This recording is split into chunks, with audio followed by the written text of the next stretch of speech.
아니야, 지금 서울 가봅시다. 페이지 14페이지 현대소설이에요. 현대소설 줄거리 있으니까 줄거리 먼저 읽을 거고 실전이었다면 뭐부터요? 여기부터 보면 됩니다. 보기 박스부터. 그런데 지금 보기 박스보다는 그냥 읽어가 보도록 하죠. 가봅시다. 아버지가 위독하다는 소설은 어떻게 읽는다?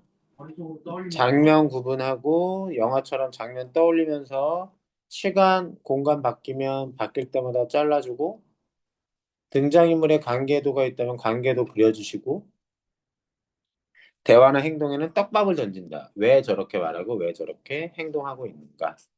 떡밥에 대한 회수는 우리가 스스로 합니다.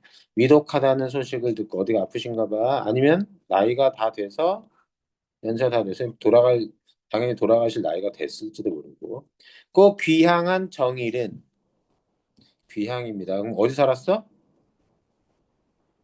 원래 도시에 살다가 고향으로 돌아온 거죠. 용팔에게 재산 상속에 관한 얘기를 듣는다. 신기하죠?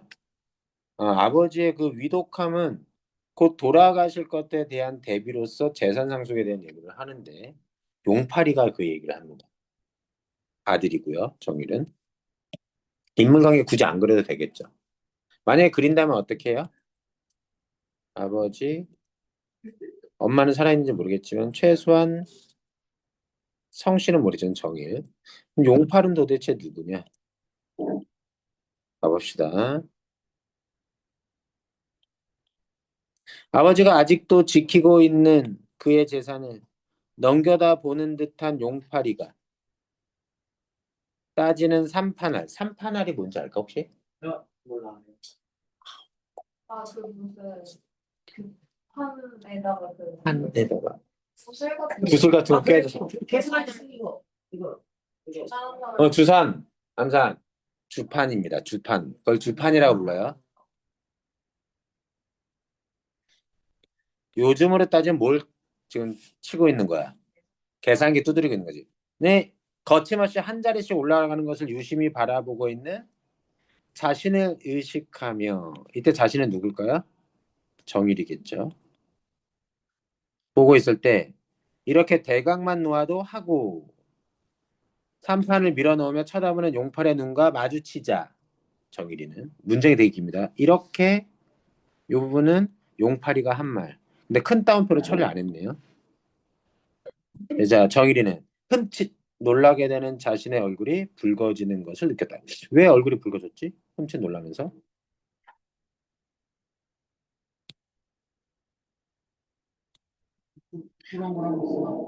또 하나.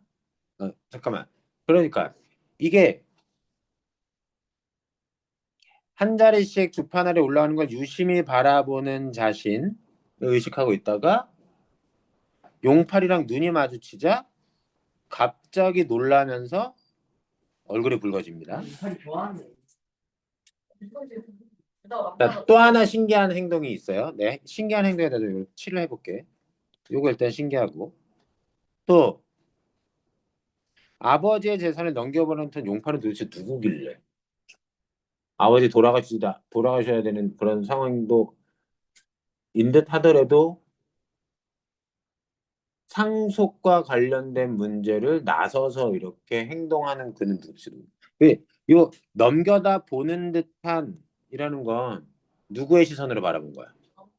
그러니까 이건 한 건방진 행동인 거죠. 어떻게 보면 주제 넘은 행동일지도 모르겠네. 이해됩니까? 그러면서 여기에 대한 상속세만 해도 큰 돈인데 안물과 할 수 있는 이것은 제 말씀대로 하시지요. 이렇게 결정적으로 말하는 용팔이는 이것도 용팔이가 한 말이야.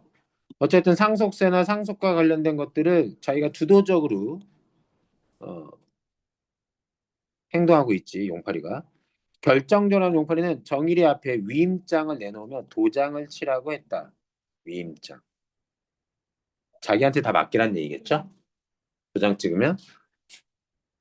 정일이는 불쾌하여졌다. 아, 요게 되게 중요합니다. 왜? 잠이 부족한 신경탑도 있겠지만 자기 눈을 기탄, 거리낌 없이 바라보는 용파리의 얼굴에 발라놓은 듯한 그 웃음. 아마 웃으면서 이렇게 했던 것 같아. 그치? 이런 거 하라고. 행동은 말할 수 없이 미웠다. 불쾌하고 그 웃음이 미웠어. 자기를 꺼려하는 태도가 있어 없어? 자기가 아들이잖아. 아버지의 재산이잖아. 그거에서 지가 나서서 막 주도적으로 얘기하고 있는데 정일이는 얘기하지도 않고 자기한테 다 맡겨놓으라고 하면서 조심스러워하는 모습이 없는 그런 모습, 용팔이의 모습에 대해서 불쾌하고 미워진 거죠. 그런데 문제는 이거야. 더욱 미워졌다가 중요한 거야. 이미 감정이 어땠어? 아니, 더욱 불쾌해진 게 더 이전 요란 말 듣기 전부터도 불쾌했던 거지. 그러니까 이때 그에 대해서 넘겨찬 용팔이 마음에 안 들어. 얘가 계산하고 이렇게 나서서 하는 게. 그런데 마음에 안 들면서도 자신은 뭐 하고 있어? 재산과 관련된 게 금액이 어떻게 되는지 계산하는 거에 나도 모르게 관심 가지고 있는. 그런데 눈이 마주쳤을 때 그 속내를 나도 모르게 들킨 것 같은 거지. 이게 만약에 배우들의 연기로 요 장면을 봤으면 그렇게 어렵지 않았을 거야. 그러니까 두 가지 양가적인 감정에 휩싸여 있는 거예요, 정일은. 아버지가 돌아가시는 데 있어서, 그러니까 아니, 돌아가시는 거 아니고, 위독하기만 할 뿐, 그러니까 돌아가실 것이 예상되더라도 재산을 어떻게 해야 된다는 얘기는 약간 좀 주제 넘은 행동 같고, 마치 살아계신 아버지를 이제 다 죽은 것처럼 대하는 듯한 약간 뭐랄까, 부도덕한 행동처럼 여겨지면서도 한편은 어때? 돈이 궁금한 거야. 그렇지, 그렇지. 그래서 용팔이를 싫어하면서도 그런 행동을 하니까 이해됐니? 무슨 얘기인지? 예. 그런데 용팔이랑 비슷한 관심사를 나도 느끼고 있다는 게 또 부끄러운 거지. 납득될까요? 자, 심리 상태. 그런 게 미웠어. 이 소인놈 하고 의분 같은 심혈이 화가 떠오르면 의분은 정의로운 분노. 알겠어요? 언제 내가 이런 음모를 하자고 너와 공모를 했던가? 하고 그의 뺨을 갈기고 싶은 충동. 자, 불쾌, 미워, 때리고 싶어. 점점 용팔에 대한 내 감정, 나의 정일의 감정이 심화되는 거야. 저게 마치 나는 그런 건 생각도 안 했는데 용팔이의 행동은 어떤 행동이에요? 마치 나랑 공범으로서 행동하는 듯한 똑같은 생각을 가지고 있는 사람으로 취급하는 게 기분 나쁜 거야. 그러나 정일이는 금세 미끄러지는 듯한 웃음이 갑자기 그런 선정에서 웃음이 자기 얼굴에 흐르는 것을 깨달았다. 이러한 심혈, 이런 때리고 싶고 미워하는 그런 심혈은 신경쇠약 탓이 아닐까? 의분도 아니고 결박성도 아니고 그런 것을 공연히 이같이 한순간에 뒤집히는 자기의 마음 한모퉁이에 상식을 농쳐 뿌린 결과가 어떤가? 말이 되게 어렵지만 이 웃음이 도대체 뭐냐는 거야. 속마음은 이런 것까지 들었다가 갑자기 웃음은 더 가볼까? 해보자 하는 놓치기 쉬운 어떤 힌트같이 번쩍이는 생각. 자, 뭔가 해보자는 생각을 보자. 정일이는 조급히 도장을 뒤져내며 자, 칠 대로 치우. 나는 어디다 치는지도 모르니까. 이렇게 짓거리듯 말하는 정일이는 자기가 실없이 웃기까지 자, 웃으면서 도장을 준 겁니다. 이게 속마음을 서술자가 다 내레이션 해주다 보니까 되게 긴 장면 같잖아. 네, 대화만 연기한다고 쳐봐. 자, 두 판을 튀기고 있는 용팔이가 자, 이렇게 대각만 놔도 하면서 쳐다봤더니 흠칫 놀랍니다, 정일이. 그때 용팔이가 웃으면서 얘기해요. 여기 상속세만 해도 큰 돈인데 안 물고 할 수 있는 방법이 있으니 제가 하는 대로 하시죠. 하고 자, 위임장을 주면서 도장 치세요. 제가 알아서 할 테니까. 그랬더니 바로 이어서 뭐가 됩니까? 자, 한번 해볼까? 자, 칠 대로 치우. 나는 어디다 치는지 모르니까 웃으면서 이런 행동이죠. 근데 그 웃음을 웃기 전까지의 순간적인 내 심리 상태는 어떤 거예요? 그런 용팔이의 주도적인 행동이 마음에 안 드는 겁니다. 불쾌하고 기분 나쁘고 나를 지랑 똑같이 돈이나 밝히는 사람인 것처럼 여기는 것 같은 태도가 너무 싫은데 어느 순간 순식간에 뭐야? 해볼까? 왜? 제가 요게 어려운데 어려운데 왜 웃음이 났을까? 자기 마음 한모퉁이에 상식을 농쳐뿌린 결과. 무슨 얘기냐? 얘도 뭐라 그럴까? 그 아랫사람 윗사람한테 함부로 행동하는 거 그러니까 뭐라고 해야 되나? 하극성 나쁘진 않고 그러니까 건방지고 그 도덕적인 규범에 어긋나는 행동. 왜? 아빠 재산세 상속세 어떻게 되지? 하는 저 아버지 돌아가시면 저 돈 어떻게 해야 되는 거지? 라는 생각을 한 구석엔 가지고 있지만 애써 저는 감히 그래서는 안 된다면서 용팔이를 미워하는 심리도 같이 가지고 있으면서 한쪽에 뭐야? 궁금해. 내가 근데 나서서는 하지 못하고 지가 한다니까 자기도 모르게 웃으면서 됐습니까? 좀만 더 갑니다. 그것을 들을 때 내가 지금 더 심한 심혈에 떠 있지 않나? 열정의 어떤 하나보다는 열정의 상속세에 대한 하는 생각과 예, 갑자기 말과 웃음과 표정까지 없어요. 자, 그래서 웃었어. 웃었다가 어, 내가 너무 반성이 들면서 갑자기 또 행동이 웃음과 표정을 사라지는 갑자기 웃음을 멈춘 얘 정일형 성격 MBTI 뭘 것 같아? 그 이 짧은 순간에 생각에 마음속의 심리적인 상태가 확확 바뀝니다. 아무래도 얘가 되게 예민한 신경증적인 성격을 가지고 있는 사람인지도 몰라요. 그래서 이런 말투를 하잖아, 스스로. 잠이 부족한 신경 때문인가?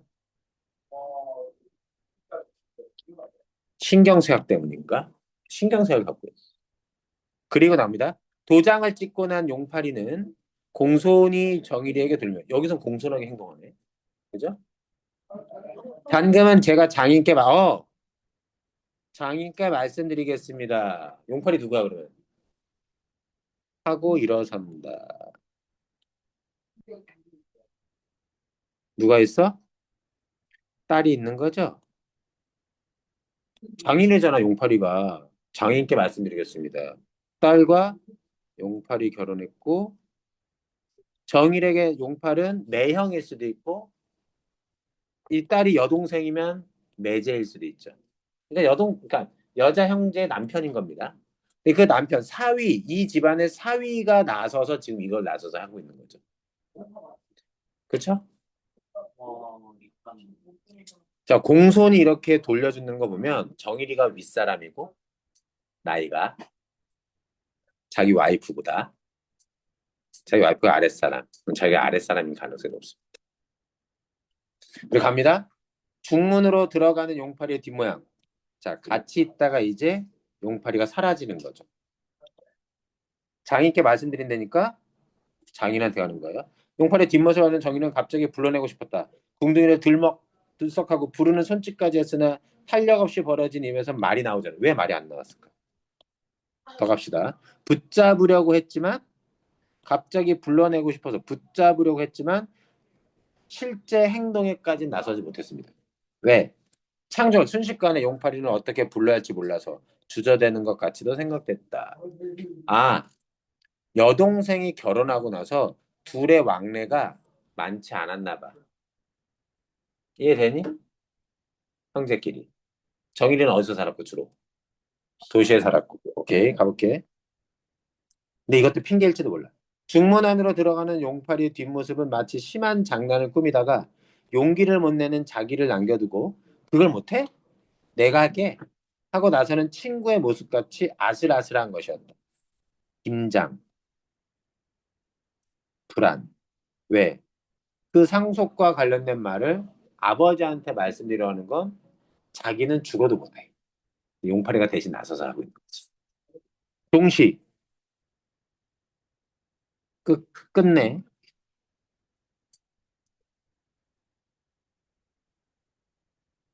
끝내.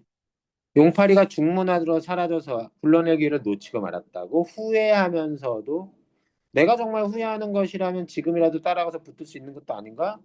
하는 생각하는 정일이는 용팔이가 이 말, 상속과 관련된 말을 시작했을 때부터 자기는 육감적으로, 직감적으로 벌써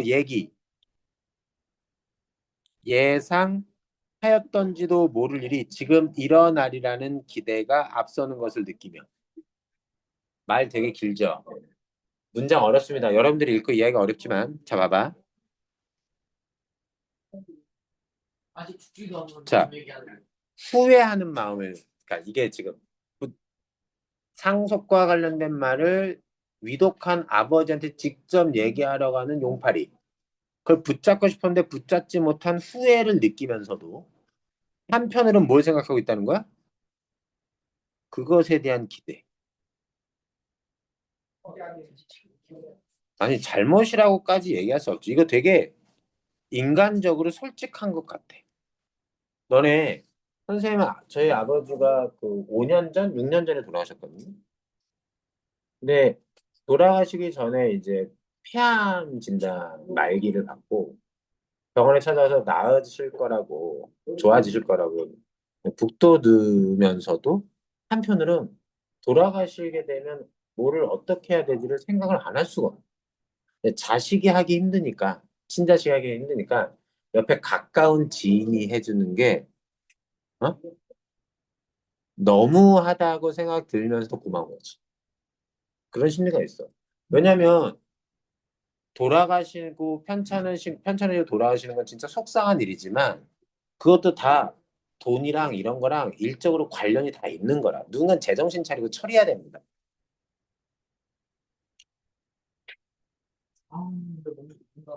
자, 근데 이거는 내가 볼 때 이걸 도덕적으로 비난할 수 있는 건 아니에요. 내가 볼 때. 그런 인간들은 여러 가지 모습들이 있구나 정도로 받아들이면 되는 거죠. 가봅시다. 그러면서 뭐해? 실험의 결과를 기다리는 듯이 숨죽이고 귀를 기울이고 있었다. 이게 바로 뭐예요? 그 기대감을 드러내는 모습. 기대감을 드러내는 거죠. 어떻게 될지. 예사스러운 말소리와 보통의 말소리는 들리지 않는 거리이므로 긴장한 정일이의 귀에도 한참 동안은 아무런 말도 들리지 않았다. 아버지도 결국 끝내 죽음에 굴복하고 마는가? 원래 아버지는 어떤 사람이야 그러면? 끝내는 죽음에 굴복하시는가? 이 말은 아버지는 그 어떤 것에도 굴복했던 적이 없었던. 아버지의 성격 딱 잡혀요. 요 한 문장을 통해서도 아버지 어땠다? 꼬장꼬장하고 또 뭐라 그래야 돼? 오케이 고집도 세고 이렇게 생각되어 정일이는 긴장하였던 만큼 허전한 실망 그러니까 이러한 기대도 있고 근데 아버지가 저런 말에 상속이라는 말에 굴복하지 않는 모습이었으면 좋겠는데 그런 허전한 실망 되게 복합적인 심정을 되게 잘 묘사하고 있어요 심리 묘사를 담배를 붙이려 생각했을 때 자기의 귀를 때리는 듯한 아버지의 격분한 고함 소리 이해됐죠? 네. 용팔이가 된통 깨지는 겁니다. 이게 눈 시퍼렇게 떠 있는데 어디서 이해됐어? 가볼까요? 중략. 사실 이렇게 돼서까지도 죽기가 싫은가 하고 아버지를 눈찌푸리고 바라보는 자기는 죽음의 공포를 해탈한 무슨 수양이 있는 것이 아니라 단지 애써 살려는 의지력이 없는 것이었다. 자, 그럼 여기 봐봐. 이 상태, 지금 이 상태에서 아버지는 죽음을 수용하고 있습니까? 거부하고 있습니까? 죽음에 대한 수용을 거부하고 살려고 몸부림치고 있는 거죠. 그런 아버지를 정일이 보면서 못마땅해 하고 있는 거예요. 승혁이 말이 많네. 쓰레기네요. 자, 어쨌든. 근데 자기는 어쩔 수 있다는 거야. 살려고 몸부림치지 않을 거란 얘기야. 근데 그 이유는 죽음에 대한 공포를 극복한 게 아니라 살고 싶은 의지가 생각보다 지금 정일의 상태는 그런 아버지가 못마땅할 뿐더러 정일이는 좀 무기력증에 좀 빠져. PP 뭔가 삶의 열정이나 이런 것들로부터 약간 떨어진. 아버지는 한 번 더 자기의 생활을 회의하거나 의심하거나 여기서 성찰이라고 해도 돼요. 죽음을 생각할 필요가 없던 사람이므로 꼬장꼬장 대단한 사람. 이같이 죽음과 싸울 수 있는 것이 아닐까? 그래서 아버지는 계속해서 싸우고 있는 거예요. 그래서 정일이는 어떤 위대한 의지력을 우러러보는 듯한 공경하는 마음으로 아버지의 고통을 바라보고 있는 자기를 발견하는 때가 있었다. 그러니까 아버지가 겪는 위독한 상황에서의 고통은 죽음과의 싸움인 거죠. 굴복한 게 아니라. 그때 심한 구토를 한 후부터 한 방울 물도 먹지 못하고 혓바닥을 축이는 것만으로도 심한 구역을 하게 된 만수노인은 아버지겠죠. 물을 보기라도 하겠다고 했다. 이런 행동 자체가 다 뭐야? 고통스러우면서도 몸부림치는. 저는 부모가 이런 모습은 보여줘야 된다고 생각해요. 그 법륜 스님이라고 유명한 스님이 있는데 대중 강연을 해, 대중 강연. 그래서 증문즉설 현장에서 강연을 한 다음에 모여 있는 사람한테 질문을 받으면 그 자리에서 바로 대답해줘. 그걸로 되게 유명해요. 즉각 대답해주는. 그래서 영상 유튜브로도 많아. 거기에 누가 그랬냐면 어느 노년의 그 나이가 많이 드신 할머니였던 것 같아. 성별은 기억이 안 난다. 뭐라 그러냐면 이제 나이가 들어가고 이제 곧 언젠간 죽게 될 텐데 곧 죽을 때 자식들한테 패 끼치지 않고 잠잘 때 자는 듯이 있다가 갔으면 좋겠다. 그 자기도 고통스럽지 않고 자식들한테도 피해 주지 않고. 그랬더니 스님이 뭐랬는지 알아? 상상해봐. 상상해봐. 좀 팩트로 꽂지 않았어요. 뭐라고? 어떤 팩트냐? 사람은 갈 때 고통스럽게 만나는 이런 말. 약간 아주 약간 그런 내용이 있어. 또 상상해봐. 너는 아직 어려가지고 부모님도 젊으시니까. 그게 검색 찬스. 야, 그게 아니잖아. 뭐라 그러셨냐면 왜 대답해봐. 네. 검색할 시간이. 왜 그걸 검색해? 그 답 맞히는 게 중요한 게 아니라니까. 상상해가지고 자기 나름대로 생각을 언급하는 게 좋은 거지. 생각이요. 넌 부모님이 그렇게 말씀하시면 너는 뭐라고 얘기해? 어떻게 됐든 피해가 아예 없진 않을 그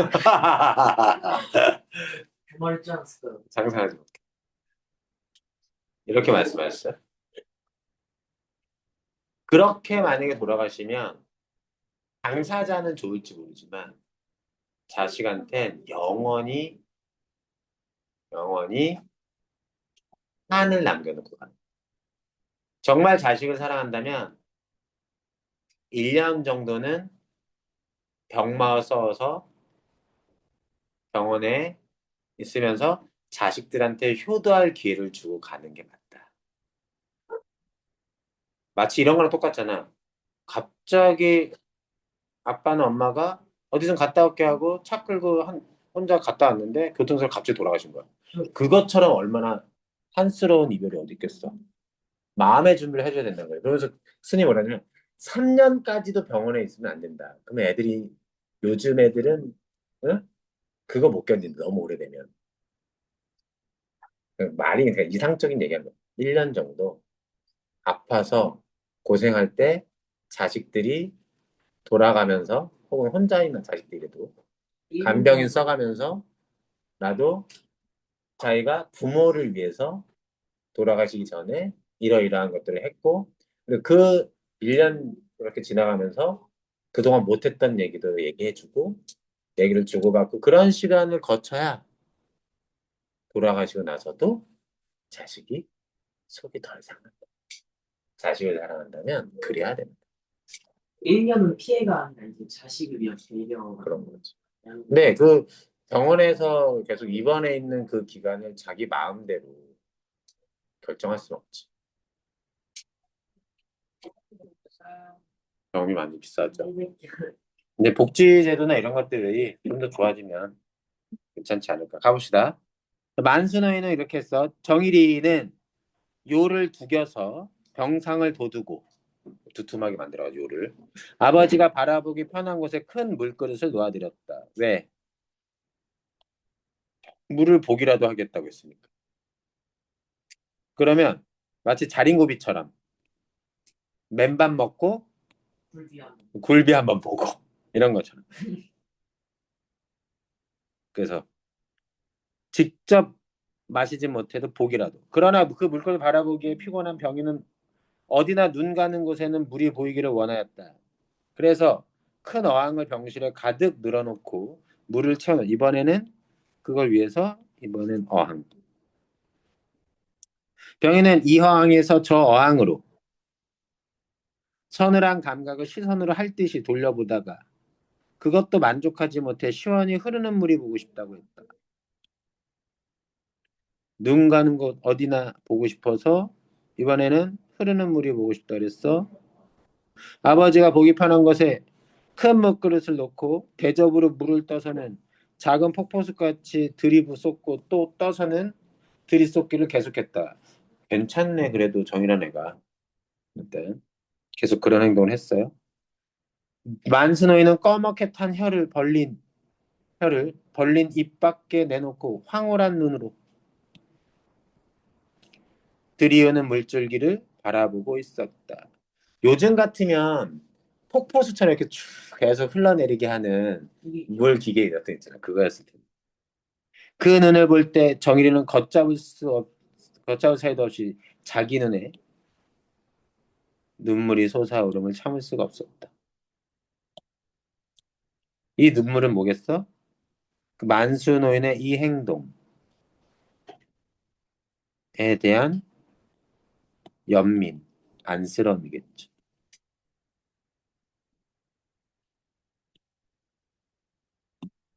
정일은 일찍이 그러한 눈을 본 기억이 없다고 생각했다. 더욱이 아버지 얼굴에서. 자기 아버지께서 저러한 동경에 사무친 황홀한 눈을 보게 된 것은 의외라고 할 밖에 없었다. 그런 모습조차도 안 보여줬던 되게 꼬장꼬장하고 강인한 아버지였던 것 같습니다. 그런 아버지 밑에서 정일이는 자랐고 아버지를 어려워. 이해됐죠? 문제 한번 풀어볼까요? 예. 아, 왜? 갑자기 문제를 풀어야 성적이 됩니다. 생각을 쓸 때 하는 행동이 효자는 맨날 속에서 그렇게 하면 되게 효자죠. 아니 생각이야 그렇더라도 겉으로 드러나는 행동이라도 그렇게 하는 게 어디야? 되게 효자. 그거를 엄마 아빠 죽을 때까지 계획하면 있었잖아.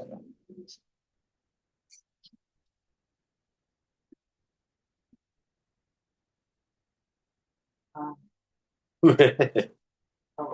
좋아.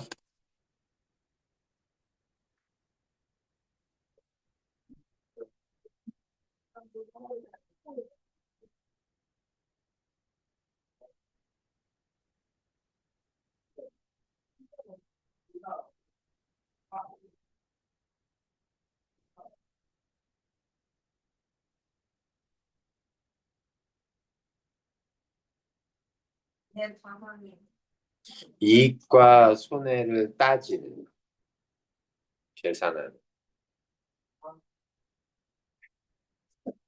생각하는 대로.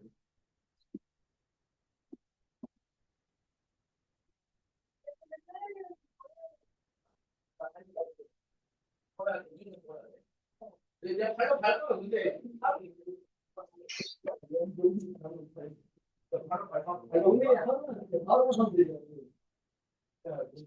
나도 지금은 믿는다고 믿는 거죠. 아니, 중간에.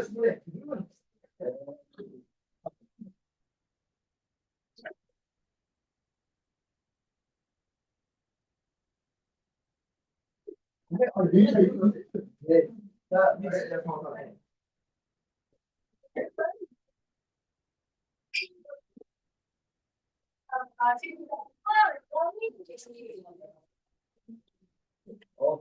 아,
아닙니다. 잠깐.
됐슈? 채점해봐. 자, 채점은 그러면 23년도 27, 24학년 내가 27. 자, 27번에 5, 28번에 3, 29번에 4, 30번에 2. 질문. 저는 문제 안 풀래. 왜? 문제 풀어야 돼. 거의 지금 느낀다는 데를 다 골라야 돼. 느낌으로 푼. 이거 느낌적인 느낌. 해석을 들으면 문제를 못 푸는 것 같아요. 그러면 그 다음엔 뭐 틀렸어? 질문해봐. 잠깐만 27번 잠깐 보면 모르겠어요. 이거 했어? 응. 중심 인물의 반복적인 동작을 강조하여 내적 갈등을 표면화한다. 이 말이 맞으려면 마음속에 이런저런 갈등이 있는데 심리적 갈등이 있는데 그것을 겉으로 드러내는 반복적인 동작을 보여줘야 돼. 근데 여기에 중심 인물은 정일이지. 정일이는 뭐야? 반복적인 동작이 없어. 뭐밖에 없어? 웃은 거밖에 없어. 한 번. 이해되지 무슨 얘기인지. 웃었다가 그것도 급 멈췄지. 네, 일회성에 불과하고 이후에 계속 반복적으로 보여주잖아. 이 반복을 봐야 돼. 근데 답은 5번이야. 정일이의 관점에서 모든 사건이나 이런 것들을 보여주고 있지. 자, 그다음 29번. A와 B를 고려하여 기억과 니은을 이해한 내용은 가장 적절한 겁니다. 틀렸으면 몇 번 선택했어요? 1번. 기억이 뭐니?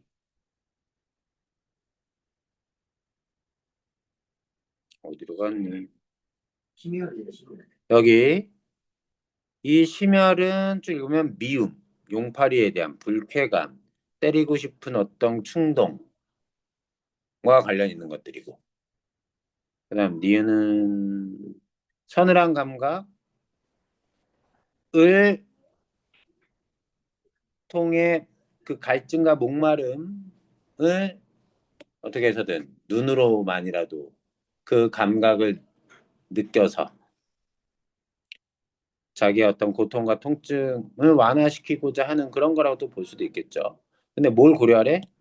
A와 B를 고려하랍니다. A 안에서의 심혈, B 안에서의 서늘한 감각, 1번 선지. 기억은 용팔이의 웃음에 대한 정일의 불쾌감으로 인해 발생한다. 여기까지는 납득됩니다. 니은은 아버지가 내비치는 황홀한 눈으로 인해 발생합니까? 서늘한 감각은? 서늘한 감각은 뭐가 보여주는 감각이에요? 뭐로 인해서 나타나는? 어항에서 나타나는 물에 대한 감각입니다. 황홀한 눈은 뭐예요? 아까 쏟아져 내리는 물을 보고 보이는 만수 노인의 반응이에요. 1번 니은에 대한 설명이 틀렸습니다. 그래서 이번에 답이 4번인가? 기억은 충동으로 격화되는 뺨을 가고 싶은 정일의 마음을 함축하고 니은은 물그릇에서 어항 그리고 들여놓는 물줄기로 심화되는 아버지의 갈망과 관련이 있다. 물에서 느끼는 서늘한 감각을 느끼고 싶어가지고 답은 4번. 잠깐 쉬었다 합시다.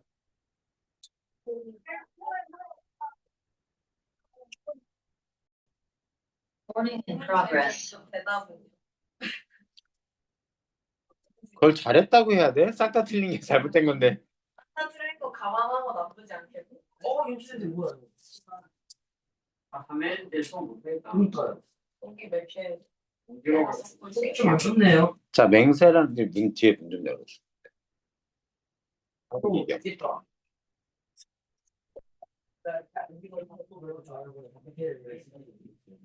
근데 좋은 엄마가 녹여야 돼.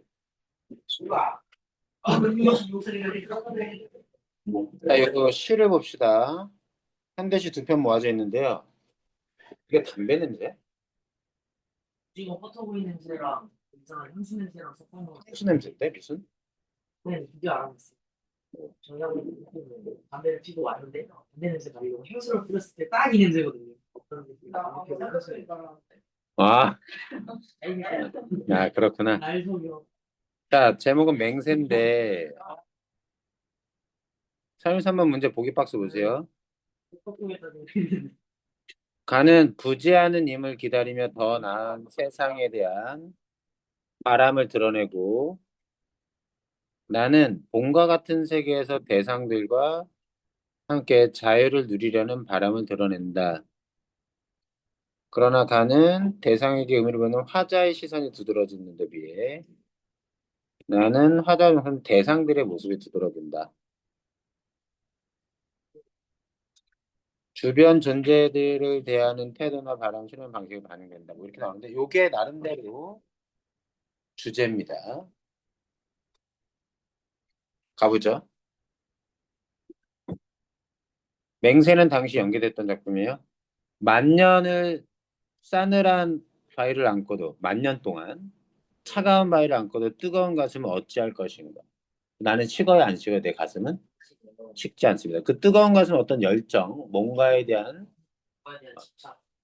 집착은 좀 부정적인 단어고 어쨌든 요 뭐 그런 거라고 볼 수 있죠. 열정과 뭔가에 대한 열의를 가지고 있는데 어둠의 창백한 꽃송이보다 어둠에는 어둠 속에서도 되지만 어둠 때문에로 해석할 수도 있습니다. 그렇죠? 꽃송이마다 깨물어 피 터진 입을 맞추고 그럼 누가 뭐에게 입을 맞추는 거야? 내가 꽃송이. 꽃송이에게 입을 맞추는 거예요. 그에 대한 애정을 가지고 있는 겁니다. 여기 있는 뜨거운 가슴은 아마 이 행동으로 드러나는 거라고 볼 수 있어요. 맞추어서라도 마지막 한 방울 피마저 불어넣고 어디에? 그 꽃에 생명력이죠. 해가 뜨는 아침에 죽어 가겠다. 다짐을 얘기하는. 그만큼 나는 어떻다? 뜨거운 가슴을 가지고 있다. 식지 않. 그것은 뭐에 대한 애정으로? 꽃송이에 대한 애정. 내가 깨진, 찢어진, 터진 입을 맞춰서 피를 그 꽃송이에 불어 넣어서라도 죽더라도 그렇게 하고 싶다는 얘기고요. 사랑하는 것, 사랑하는 모든 것 다 잃고라도 하얀 뼈가 되는 먼 훗날까지 쉼표 그 뼈가 부활해 다시 죽을 날까지 거의 있을 수 없는 상황인데 불가능한 상황을 설정해서 모든 걸 사랑하는 모든 걸 잃는다 해도 어느 때까지 이럴 때까지 영원히 거룩한 1월의 눈부신 모습 같은 그 손길 앞에 나는 운다. 우는구나. 이 모든 뜨거운 가슴과 이 꽃송이에 대한 애정과 이 모든 것들이 뭐에 대한 사랑을 드러내는 거예요? 임에 대한 사랑을 드러내는 거예요. 이해돼? 내가 좋아하는 그 모든 걸 다 상실하고서보다도 내가 죽었다가 다시 태어나서 또 다시 죽는다 한이 있어도 그때까지도 나는 거룩한 임에 1월 같은 해와 달 같은 그 눈부신 모습을 가진 임에 대한 한결같은 마음은 변하지 않는다는 얘기예요. 마음이 가난하니 임을 위해 내 무슨 자랑스러운가 선물을 지녔으랴. 가진 거 하나도 없어. 가난해서 오직 뭐만 있어? 정의로운 사람들이 피 흘린 곳에서 솟아오는 대나무로 만든 피리뿐. 그 피리에서 나는 소리는 뭐겠어 당연히? 정의로운 어떤 소리.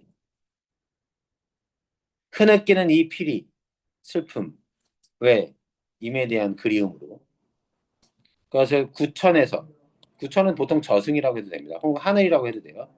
사무 그 저승과 하늘로 사무치는 거 임께서는 듣는가? 그러니까 이 임이 죽고 없는지도 모르겠습니다. 이 구천이라는 건 이 여기 저 저승의 하늘까지 사무치는 걸 임께서는 듣고 계신가? 임의 손길 여전히 이런 모습을 가지고 있는 임의 손길에 임은 살아 있는 듯도 하고 죽어 있는 지금 내 옆에 없기는 맞고 그럴까? 미워하는 것을 모든 것을 다 잊어버리고서라도 붉은 마음, 충성심 같은 겁니다. 변함없는 마음이 수치되는 날까지 그 수치 대사가 다시 제될 때까지. 구조 똑같죠, 얘랑? 얘랑 영원히. 못 잊힐 모습. 어떤 모습? 이런 모습, 임해. 그런 모습 어찌 내가 할 것인가? 내가 어떻게 하겠어? 잊지 못하는데. 영원히 그 사람을 사랑하는 수밖에 맹세. 자, 거룩한 이름을 부르면서 나는 우는구나. 임에 대한 애타는 그림과 기다림 정도라고 보시면 되겠습니다. 오규환의 봄. 이게 무슨 소리야? 저기 저 담벼, 저기 저 라일락, 저기 저 별, 그리고 저기 저 우리 집 개똥 하나. 그래, 모두 이리 와서 저 담벼, 똥, 라일락, 별. 내 언어 속에 서라. 뭔 얘기야? 자, 명령형을 사용했다는 건 소망을 강조했습니다.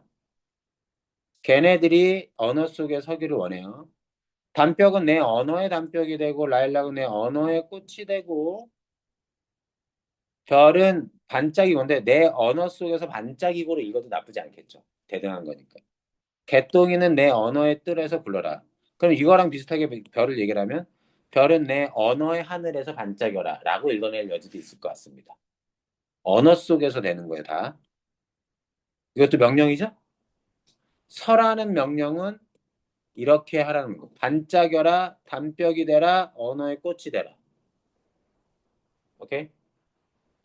내가 내 언어에 자유를 주었으니 너희들도 자유롭게 서고 앉고 반짝이고 굴러라. 서는 거 담벼, 앉는 거 꽃, 반짝이는 거 별, 구르는 거 개똥. 그래, 봄이다. 제목은 봄. 무슨 얘기야? 봄은 그런 것이다. 더 가볼게. 봄은 자유다. 오, 여기 자유를 줬으니까 내가. 자, 봐라. 꽃 피고 싶은 놈 꽃 피고 잎 달고 싶은 놈 잎 달고 반짝이고 싶은 놈 반짝이고 아지랑이이고 싶은 놈은 아지랑이가 되었다. 이 모든 봄의 풍경의 모든 소재가 다 뭐다? 자유고 그 자유는 어디서 누리게 된다? 내 언어 속에서 누리는 자유입니다. 무슨 말인지 몰라도 일단 받아들여. 봄이 자유가 아니라면 꽃 피는 지옥이라고 하자.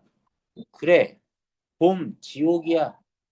그런데 이름이 지옥이라고 해서 필 꽃 안 피고 반짝이게 안 반짝이던가 이름은 아무리 바꿔봤자 봄엔 꽃 필 거 피고 할 거 하는 거지. 내 말이 옳으면 자, 자유다. 마음대로 뛰어라. 도대체 뭡니까? 마음대로 뛴다. 그리고 선다.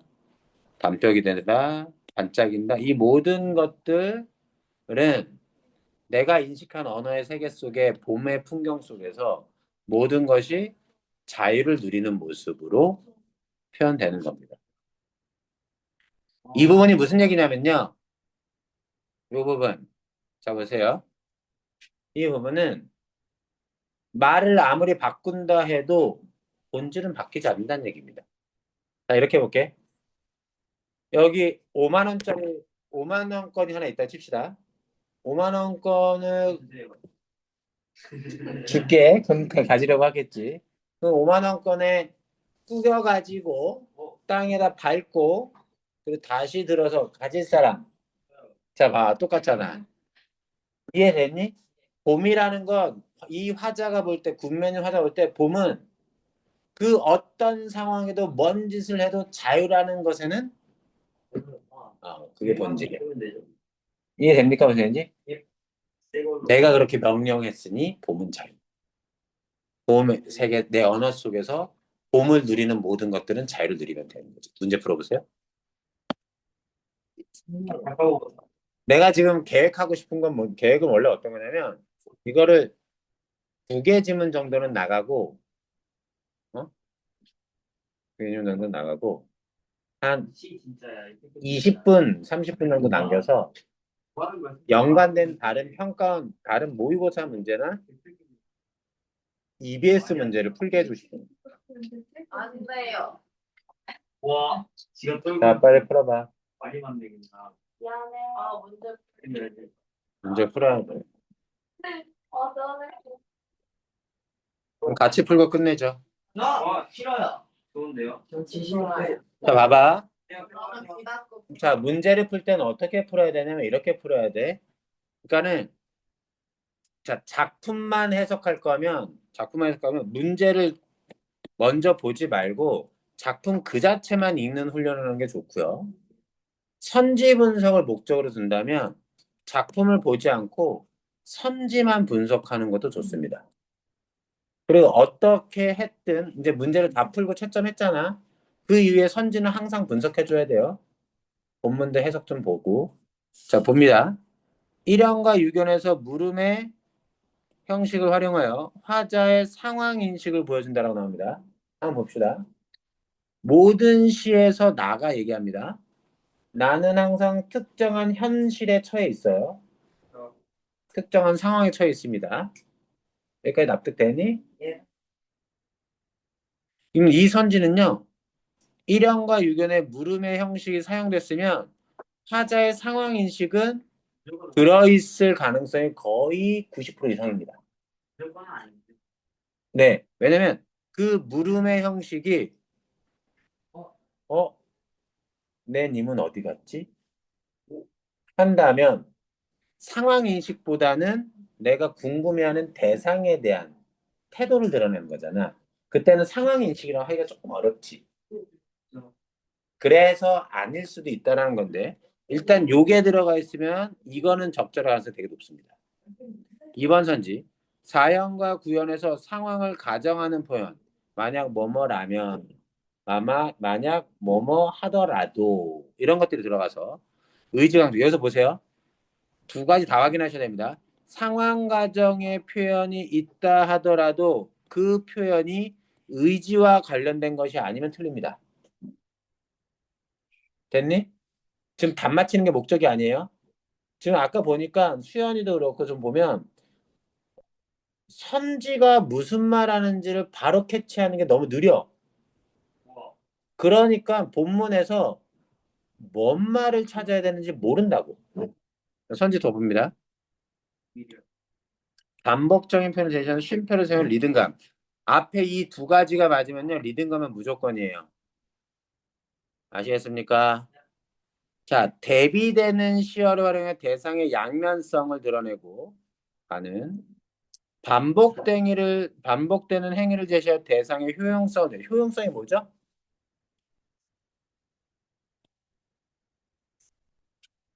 유용함, 쓸모있음,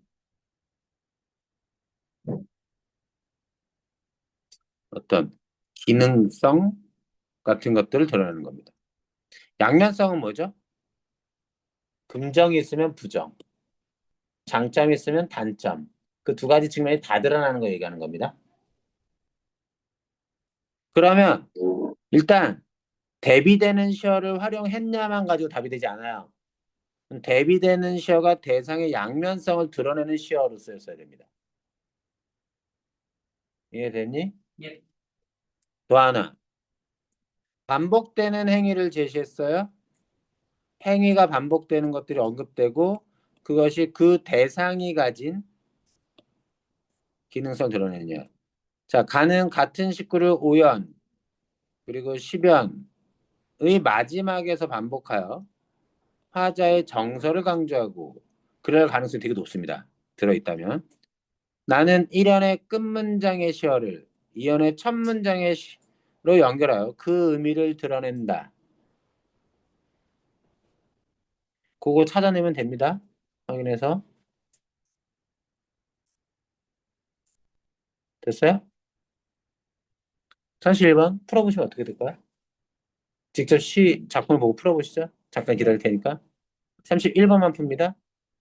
그리고 싶잖아요. 아, 뭔 소리야. 여기 딸린 거 문제 다 풀어요. 암지글만.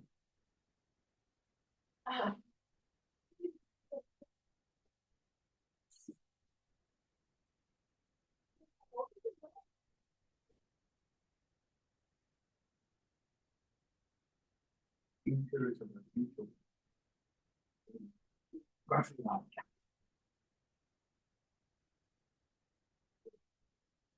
나는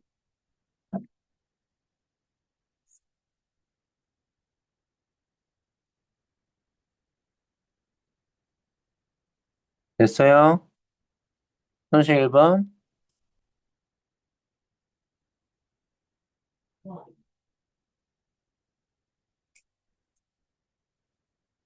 아직 답은 얘기 안 할게. 음, 선반 아니네요.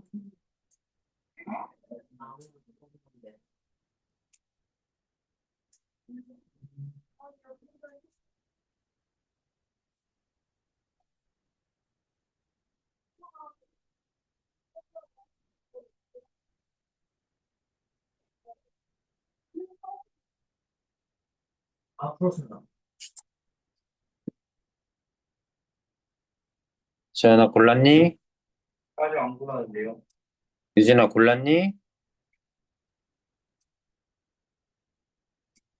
분명히 4번 중에 좋다. 함께 골랐습니다. 현실 1번의 답은 코. 네, 4번입니다. 2, 4. 4번. 자, 대비되는 시어가 여기 있어요? 있어요. 대비되는 시어는 어디 있어? 이런 게 대비되는 거죠. 어떤 거? 붉은 마음과 숯. 자, 붉은 마음은 불이 붙어가지고 화난데 숯은 다 타버린 거잖아. 근데 이것은 양면성을 드러낸 게 아니라 임에 대한 나의 영원한 어떤 사랑, 의지, 임에 대한 변함없는 다음으로 뭐 그런 거. 싸늘한 바위와 뜨거운 가슴 이것도 대비되죠. 네. 맞습니까? 대상의 양면성과 상관이 없죠. 이것도요, 반복되는 행위는 있어요. 그지? 네. 그런데 대상의 효용성은 아무 상관이 없습니다. 자유를 누리라고 얘기하는 것일 뿐. 뭔데? 뭐 했는데? 근데 잘하셨어요. 자, 봐. 33번 갑니다. 보기 박스 안 볼 거예요. 봐봐. 가해 화자가 바라는 세상은 해 돋는 아침과 같이 어둠을 벗어나 밝음을 회복한 세상일 거야. 맞겠습니까? 그렇죠. 자, 화자가 지향하는 세계에서 대상들은 자유롭게 서고 앉고 반짝이고 구를 거야. 화자는 어떤 세계를 추구해? 자유의 세계. 그쵸? 그 안에서 대상들은 자유를 누리는 거죠. 이거 적죠. 해 돋는 아침, 어둠을 벗어나, 밝음, 여기. 맞아. 해 돋는 아침에 불어넣고 죽어갈 것이다.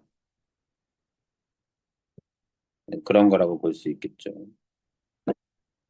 3번, 화자는 꽃송이를 창백한 대상으로 바라보고 나의 화자는 대상들의 각각의 모습에 주목하고 그 개별성을 드러내고 있다. 맞아요? 맞죠? 창백한 꽃송이라고 했으니까 창백하게 바라봤고 단뼈, 뭐 별, 개똥, 라일락 각각의 것들을 묘사 언급했습니다. 4번 가해 화자는 피마저 불어넣는 희생적 태도를 보이고 있고 나의 화자는 대상들이 원하는 바를 실현하게 하여 자유를 함께 누리려는 태도를 보인다. 함께인지는 잘 모르겠는데.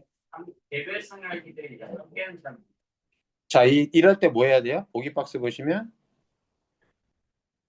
나를 보는. 여기 있네.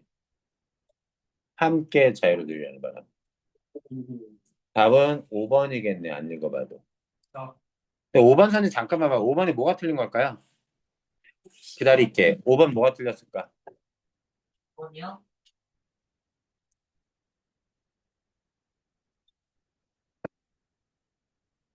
공유하려고 하지 않죠. 다른 대상들과. 대상들과 공유하고 하려는 자, 붉은 마음을 바쳐 부지하는 힘을 기다린다. 틀릴 거 없어요. 이건 적절해요. 여기 보시면요. 단뼈 간에서 화자는 나는 봄과 같은 세계를 대상들과 공유하려고 하고 있을 때 세계를 대상들과 함께 공유하려고 합니다. 이때 대상들은 누구누구죠, 그러면? 시를 보면? 안병 뭐 이런 거야. 라일락. 자, 최소한 라일락, 별, 개똥이, 그죠? 대상인 건 분명하죠. 그럼 단벽도 뭐예요? 대상이죠. 대등하게 있으니까. 근데 문제가 이상해. 단벽 안에서 공과 같은 세계를 대상들과 공유한다고 할 때 이 대상들이 모두 포함돼야 돼? 단벽이 포함돼야 되는데 이렇게 되면 단벽은 말이 안 돼. 대상들에 포함되는 게 아니지. 그래서 시의 원래 내용과 다르죠. 그래서 답은 5번. 34번 갑니다. 32는 떼는 거예요. 아, 있군요. 32번. 가로를 씹으신 거예요? 아니, 적절한 거 찾습니다. 저게 진짜, 잡아. 승혁이 말하지 말라 그랬어요. 아, 그렇지. 제 말을 믿으세요? 어, 내 말을 듣고 그럼. 자, 봐. 이때 아픈 가락은 뭡니까? 음,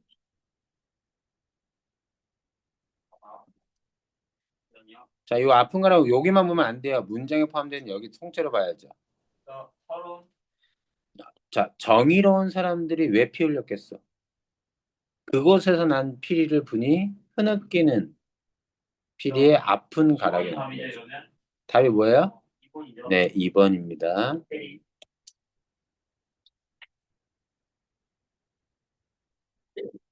34번. 네. 기억부터 미음의 의미입니다. 보기 박스를 읽으면요. 가장 적절한 거 찾는 거니까 보기 박스 보시면.